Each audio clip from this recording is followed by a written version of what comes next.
Let's bring in Chris Reynolds for analysis, Associate Professor and Reader in Contemporary French and European Studies. Chris, thank you very much for being with us. Give us your reaction to the situation. I mean, clearly there's been a lot of damage. There are some reasons to be optimistic. Chief among those, of course, nobody was killed. It's when you saw the scenes, it was amazing to consider that nobody was seriously hurt, and that's obviously a blessing. But clearly a lot has been lost. Yeah, thanks for having me. Clearly, quite a tragic set of circumstances. When I went to bed last night, it looked pretty bad, although when I woke up this morning, there was certainly a sense of optimism around, in that the damage had been limited by the firefighters, and therefore the walls are still there, and there is some chance that Notre Dame can be rebuilt, so to speak. But I do think that it's true that we must bear in mind that no one lost their lives in this, and that has to be, we have to be thankful for that.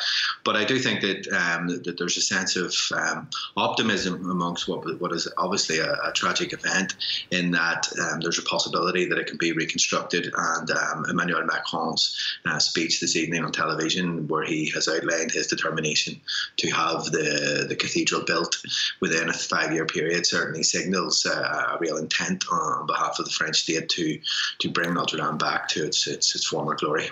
Yeah, it is an intent, and the question I'm going to ask you is probably one you can't answer, although you may all surprise me, and I'm sure you will. 5 years to rebuild Notre Dame, it seems like a very tall order. It certainly does. I mean, I'm no expert in how to rebuild burnt buildings, but it does seem to me that there would be a huge amount of damage there, and given the work that would have to be done in terms of investigation, one would imagine that any restorative work wouldn't begin for a very long time.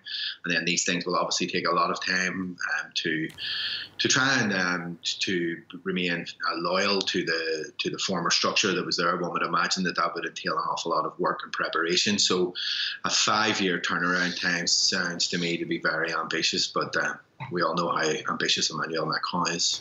Indeed, ambition. And the realisation of that ambition, of course, sometimes there's a big gap between the two. And we'll put that issue to one side for a second and talk a little bit more about what Notre Dame means. I mean, clearly a symbol of Paris, a symbol to so many people in so many different ways.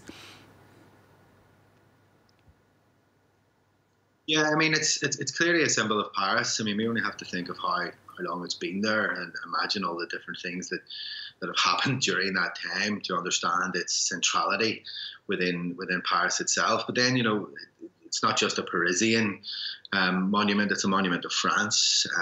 And then I'm sure French people from all around the country were watched in horror last night as this monument burnt as they were watching on television.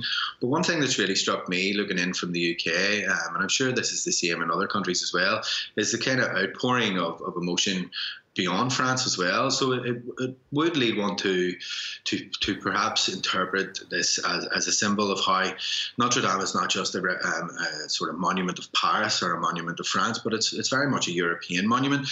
I mean, the interest that it's generated in the media in the UK is phenomenal. It's been top of the news all day today, and I would imagine that's been the same all around the continent. So it really does suggest that Notre Dame is seen by lots of people all around Europe and all around the world as a real sort of standout monument for the continent itself. Chris, thank you very much indeed for joining us. Thank you for sharing your thoughts about the situation regarding Notre Dame Cathedral. And of course, the task ahead is one that is enormous. The rebuilding that President Macron has said he wants to happen within the next 5 years is going to cost billions. It's going to need the kind of craftsmen that basically over centuries have honed their skills in creating the wonderful cathedral that it was, and perhaps turning into, who knows, maybe even something better. And of course the project is something we will follow all the way here at France 24.